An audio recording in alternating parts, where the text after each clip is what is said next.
नमस्कार। हिमाचल अभी अभी देख रहे हैं आप। मैं हूं आपके साथ जयप्रकाश तोमर और वक्त हो चला है हिमाचल की 10 बड़ी खबरों पर नजर डालने का। आइए करते हैं शुरुआत।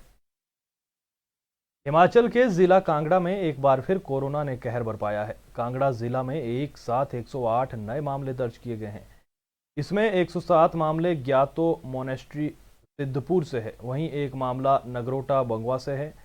वहीं कांगड़ा जिला में आज 5 कोरोना पॉजिटिव ठीक हुए हैं। कांगड़ा जिला में कुल आंकड़ा 8,565 पहुंच चुका है। अभी 8,137 ठीक हो चुके हैं।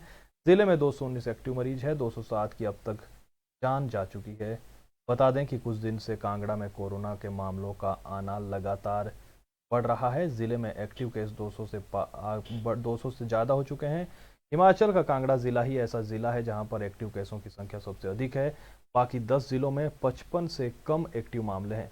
वहीं लाहौल स्पीति जिला कोरोना फ्री है। लाहौल स्पीति जिला में अब तक कोई भी एक्टिव केस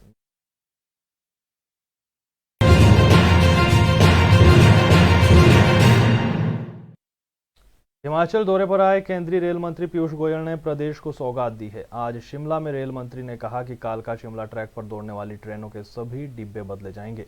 प्राकृतिक नज़ारों को निहारने के लिए डिब्बों में बड़े शीशे लगवाए जाएंगे। पुराने डिब्बों की जगह नए और आधुनिक तकनीक से तैयार किए डिब्बे ट्रैक पर दौड़ेंगे। इन डिब्बों का रफ डिज़ाइन खुद उन्होंने तैयार किया है। डिज़ाइन को अंतिम रूप देने के लिए आरडीएसओ को नॉर्दर्न रेलवे अधिकारियों को आदेश जारी कर दिए गए हैं। उन्होंने कहा कि मोदी सरकार ने हिमाचल को 2014 से अब तक हर साल 280 करोड़ रुपए दिए हैं। यूपीए ने 2009 से 2014 तक हर साल 108 करोड़ रुपए ही दिए।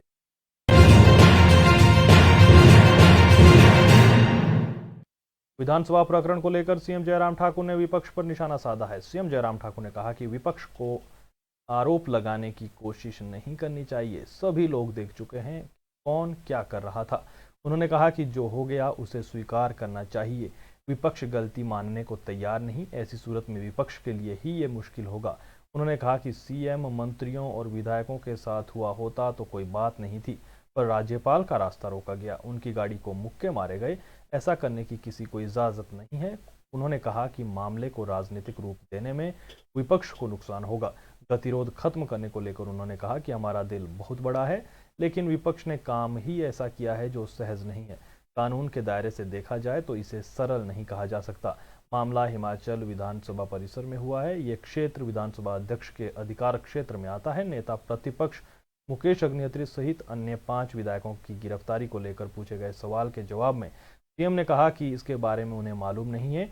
विपक्ष को तुरंत राज्यपाल से माफी मांग लेनी चाहिए थी, लेकिन अब देरी हो गई है। सीएम ने रेल मंत्री पीयूष गोयल के शिमला दौरे को भी महत्वपूर्ण बताया। उन्होंने कहा कि कालका शिमला ट्रैक पर पुराने कोच बदले जाएंगे और उन्होंने ये भी कहा कि शिमला कालका ट्रेन की स्पीड बढ़ाने को लेकर फिर से सर्वे होगा और पीयूष गोयल का उन्होंने आभार भी व्यक्त किया।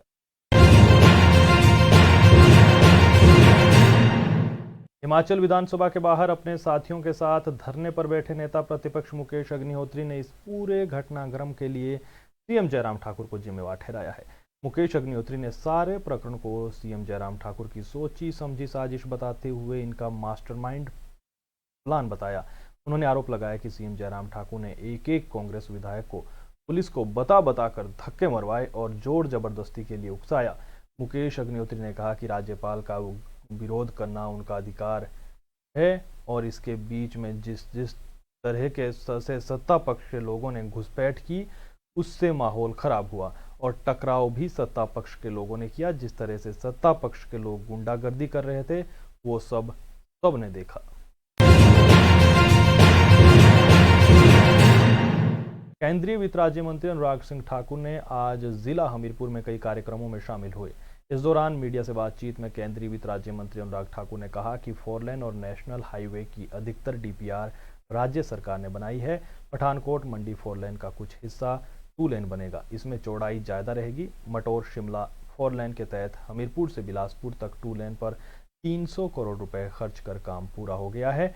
जमीन की कीमत इतनी बढ़ गई है कि प्रोजेक्ट की लागत बढ़ने से 65 से 70% बजट जमीन अधिग्रहण पर ही खर्च हो रहा है। ट्रैफिक और उपयोगिता इत्यादि विषय ऐसे प्रोजेक्टों से जुड़े रहते हैं। उन्होंने कहा कि हमीरपुर से मंडी तक प्रस्तावित नेशनल हाईवे पर विश्व बैंक 1000 करोड़ खर्च कर रहा है। जमीन का अधिग्रहण हो चुका है। प्रभावितों को जमीन का मुआवजा मिलना शुरू हो जाएगा। इसके अलावा पश्चिम बंगाल में 9 चरणों में मतदान बीजेपी को फायदा करवाने के आरोपों पर अनुराग ठाकुर ने पलटवार करते हुए कहा कि हार से छटपटा रही ममता बनर्जी बेतुके बयानबाजी कर रही है। उन्होंने कहा कि एक के बाद दूसरा नेता तृणमूल कांग्रेस छोड़कर भाजपा में शामिल हो रहा है, जिससे ममता बौखला गई है। उन्होंने दावा किया कि बंगाल के लोग ममता से मुक्ति चाहते हैं और बंगाल में जल्द ही कमल खिलेगा।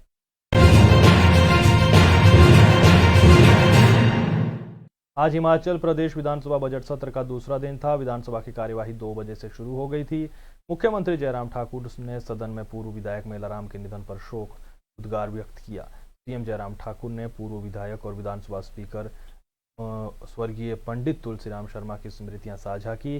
सीएम ने पूर्व विधायक ओंकार शर्मा के निधन पर भी दुख प्रकट किया। पूर्व मंत्री और विधायक सुजान सिंह के निधन पर सीएम ने शोक उद्गार व्यक्त किए। शांता कुमार जी की धर्मपत्नी संतोष शैलजा के निधन पर भी उन्होंने शोक जताया। साथ ही कोविड काल में जान गंवाने वाले मृतकों के परिजनों के प्रति संवेदना व्यक्त प्रकट की। सीएम ने उत्तराखंड त्रासदी में हिमाचल के जो लोग वहां पर मारे गए, जिनकी मृत्यु हो गई थी, उनकी आत्मा की शांति की भी प्रार्थना की। इसके बाद आशा कुमारी ने मेलाराम सांवर जी, रंजीत बख्शी, श्यामा शर्मा, ओंकार शर्मा, सुजान सिंह पठानिया के निधन पर दुख जताया। और विधायक रामलाल ठाकुर ने भी कहा कि हमें इन पूर्व विधायकों के जीवन से सीख लेनी चाहिए ताकि बेहतर ढंग से समाज सेवा की जा सके। श्यामा शर्मा 1980 में पहली बार विधायक बनी थी और बिलासपुर आई थी। उस वक्त उनको सुनने का उन्हें मौका मिला। उनकी स्पीच बेहद प्रभावी थी। इससे पहले स्वास्थ्य मंत्री राजीव सैजल ने भी शोक प्रकट किया। विधायक राजीव बिंदल की उन्होंने भी इस तरीके से शोक प्रकट किया। बिंदल ने कहा कि श्यामा शर्मा का सिरमौर जिला और हिमाचल के लिए बहुत बड़ा योगदान है। वो अपनी मृत्यु से 5 दिन पहले तक वो समाज सेवा में लगी रही।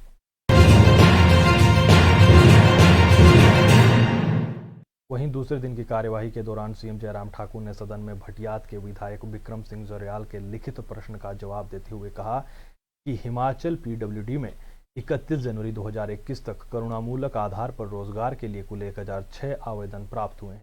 गत 3 वर्षों में 265 आवेदकों को 31 जनवरी तक करुणामूलक आधार पर रोजगार प्रदान कर दिया गया है।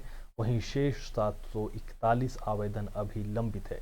सदन में जानकारी दी गई कि 265 आवेदकों को 31 जनवरी तक इस विभाग द्वारा करुणामूलक आधार पर चपरासी और बेलदारों के पद पर नियुक्ति प्रदान की गई है, जबकि जिन आवेदकों ने लिपिक के पद पर आवेदन किया है उन्हें करुणामूलक आधार पर रोजगार प्रदान नहीं किया जा सका, क्योंकि रोजगार उपलब्ध करवाने संबंधी नीति के अंतर्गत निश्चित सीधी भर्ती की 5% रिक्तियों का कोटा पहले ही समाप्त हो चुका है।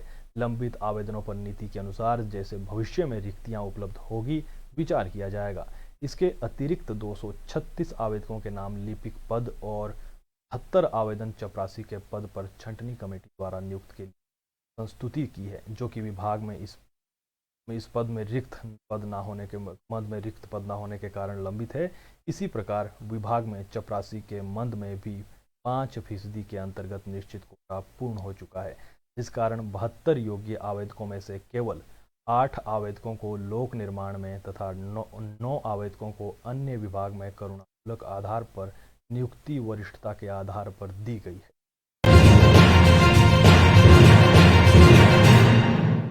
देश में बढ़ रही महंगाई को लेकर लगातार विपक्षी पार्टियां केंद्र सरकार को घेरने का प्रयास कर रही है। प्रदेश में भी लगातार बढ़ रहे पेट्रोल, डीजल और सिलेंडरों के दामों को लेकर कांग्रेस और विपक्षी पार्टियां सरकार के खिलाफ धरना प्रदर्शन और रोष रैली निकालकर मांग कर रही है। सोमवार को महंगाई के विरोध में माकपा के साथ सीटू ने भी हिमाचल, सोलन, कुल्लू और मंडी जिला में प्रदेश और केंद्र सरकार के खिलाफ मोर्चा खोला। सोमवार को इन सभी ने अलग अलग जगहों पर प्रदेश सरकार के खिलाफ जमकर नारेबाजी की और लगातार बढ़ रही कीमतों को वापस लेने की मांग उठाई। मंडी में प्रदर्शन के दौरान मार्क्सवादी कम्युनिस्ट पार्टी ने अन्य संगठनों के साथ धरना प्रदर्शन किया। मंडी शहर के सेरी मंच पर आयोजित इस प्रदर्शन में कार्यकर्ताओं ने महंगाई के विरोध में केंद्र और प्रदेश सरकार के खिलाफ जमकर नारेबाजी की। इस अवसर पर मार्क्सवादी कम्युनिस्ट पार्टी के जिला सचिवालय सदस्य सुरेश सरवाल ने सरकार पर जनता को लूटने का आरोप लगाया। वहीं सोलन में सीपीआईएम ने ओल्ड डीसी ऑफिस चौक पर महंगाई और बेरोजगारी के मुद्दे को लेकर केंद्र सरकार के खिलाफ नारेबाजी की। कुल्लू जिला मुख्यालय में मार्क्सवादी कम्युनिस्ट पार्टी ने केंद्र और प्रदेश सरकार के खिलाफ सड़कों पर उतरकर नारेबाजी की।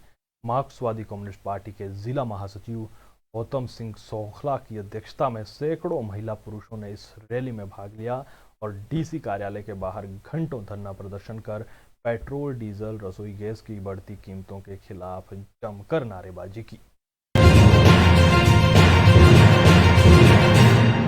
हिमाचल प्रदेश कर्मचारी चयन आयोग हमीरपुर ने फार्मासिस्ट एलोपैथी पोस्ट कोड 777 की लिखित परीक्षा का रिजल्ट घोषित कर दिया है। इसमें 18 अभ्यर्थी सफल हुए हैं। सफल अभ्यर्थियों का 15 नंबर का मूल्यांकन 10 मार्च को सुबह 9:30 बजे आयोग के कार्यालय हमीरपुर में होगा।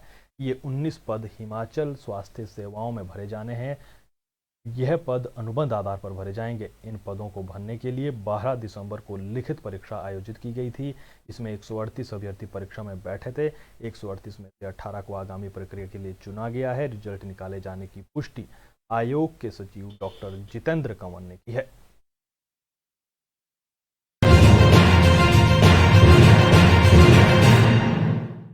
जिला कुल्लू के आनी में आज चलती बस से 2 युवतियां बस से नीचे गिर गई। इसमें एक युवती की मौत हो गई तो एक युवती घायल हुई है। पुलिस ने बस चालक और परिचालक के खिलाफ मामला दर्ज कर दिया है और मामले की जांच शुरू कर दी है। बता दें कि संध्या 20 साल की जो तहसील निरमंड कुल्लू की रहने वाली है और दीपा जो दोहा निरमंड कुल्लू जाओ से बागीपुल आ रही थी। जब निजी बस लिंक रोड सरहा के पास पहुंचती है तो बस की खिड़की अचानक खुल जाती है और दोनों युवतियां बस से गिर जाती है। दोनों को सिविल अस्पताल निरमंड ले जाया गया। अस्पताल में डॉक्टर ने संध्या को मृत घोषित कर दिया। दीपा घायल हुई है। शव का पोस्टमार्टम अस्पताल में करवाया जा रहा है। डीएसपी आनी रविंद्र नेगी ने मामले की पुष्टि करते हुए बताया कि बस चालक और परिचालक के खिलाफ मामला दर्ज कर लिया गया।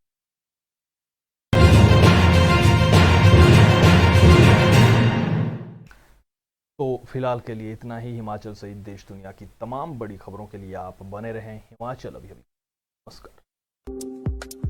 आपके स्वास्थ्य का प्रहरी श्री बालाजी हॉस्पिटल कांगड़ा हिमाचल।